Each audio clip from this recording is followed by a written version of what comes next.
तो आखिरकार चीन गलवान घाटी से 1.5 से 2 किलोमीटर पीछे हटने को तैयार हो गया है।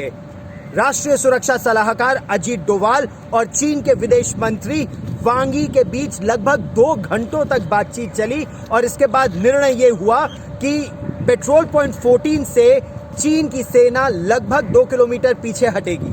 क्या भारत चीन पर भरोसा कर सकता है? कतई नहीं। इसीलिए निर्णय यह भी हुआ है कि भारत की सेना की एक टुकड़ी पहले यह देखेगी कि क्या चीन की सेना, उसकी बख्तरबंद गाड़ियां, उसके टेंट पीछे हटे हैं। एक बार जब भारत कह देगा हां चीन की सेना पीछे हटी है, तब जाके भारत की सेना भी पेट्रोल पॉइंट 14 से 1.5 से 2 किलोमीटर पीछे हटेगी और चीन की सेना इसे वेरीफाई करेगी। अगर यह परीक्षण पेट्रोल पॉइंट 14 पर सफल होता है तो उसके बाद पेट्रोल पॉइंट 15, 17 अल्फा और धीरे धीरे पेंगोंग त्सो में भी इसी तरह दोनों ही सेनाएं पीछे हटेंगी। चीन 15 जून को जो पेट्रोल पॉइंट 14 पर गुत्थम गुत्था की लड़ाई हुई, जिसमें कर्नल संतोष बाबू समेत 20 भारतीय योद्धाओं ने अपने प्राणों का सर्वोच्च बलिदान दिया, लेकिन चीन के भी 40 से ज्यादा सिपाहियों को या मारा या घायल किया, उस बात से चीन भी घबरा गया है।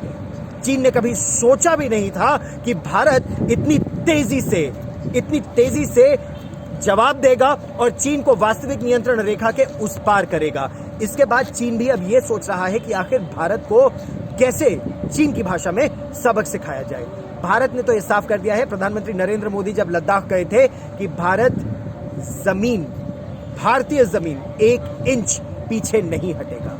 इससे पहले कई दशकों तक चीन धीरे धीरे आगे बढ़ता रहा और जिसे सलामी स्लाइसिंग कहते हैं वो आंखें दिखाता रहा और भारत पीछे हटता रहा, ये सोचकर कि जो वास्तविक नियंत्रण रेखा है उस पर भाईचारा होना चाहिए, अमन होना चाहिए और बातचीत के जरिए मसला सुलझाया जाना चाहिए।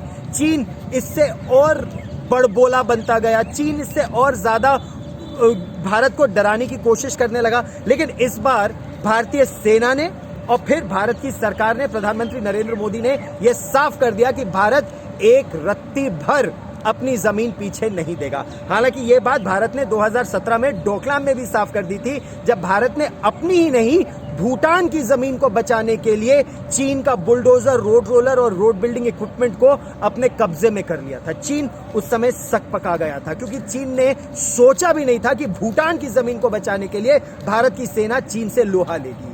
73 दिनों तक उस समय यह बातचीत चलती रही थी और 73 दिन बाद चीन पीछे हटने को राजी हुआ। हालांकि चीन ने उस विवादित जमीन में, वो चीन और भूटान के बीच में विवाद था, उस विवादित जमीन ने चीन ने अपना कंस्ट्रक्शन तो कर लिया उसके बाद, लेकिन जो भारत की रेड लाइन है तोरसा नाला, चीन ने तोरसा नाला को पार करने की जुर्रत नहीं की, क्योंकि चीन जानता है अगर तोरसा नाला के निकट वो आया तो भारत के लिए वो बहुत बड़ी खतरे की घंटी है और भारत जवाबी कार्रवाई करेगा। 2017 में भारत तैयार था, 2020 में तो भारत ने इस समय अपने सुखोई 30 लड़ाकू विमान, मिराज 2000 लड़ाकू विमान, MiG-29 air superiority fighter, Apache attack helicopter, Chinook transport helicopter, अपनी सेनाएं सब वहां पर तैनात कर दी है, न केवल लद्दाख में बल्कि अरुणाचल प्रदेश, बाराहोती और सिक्किम में भी।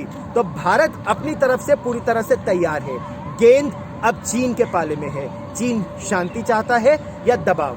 भारत चीन पर विश्वास नहीं कर सकता, यह बात तो साफ है। तो भारत ने चीन से ये 2 टूक कह दिया है कि चीन की सेना को न केवल अभी 2 किलोमीटर पीछे हटना है, बल्कि बातचीत के जरिए एक 3 स्टेप प्रोसेस कहलाती है। सबसे पहले डी-एस्केलेशन, उसके बाद डिसएंगेजमेंट और सबसे आखिर में डी इंडक्शन यानी चीन की जो 2 डिविजन्स 6 मैक और 4 मैक जो उनके तोपखाने, टैंक, मोटराइज्ड कॉलम्स, वो सब अपने शांति काल के इलाके से वास्तविक नियंत्रण रेखा के पास आ गए हैं, उनको अब फिर शांति काल वाली जगह पर लौट जाने की जरूरत है।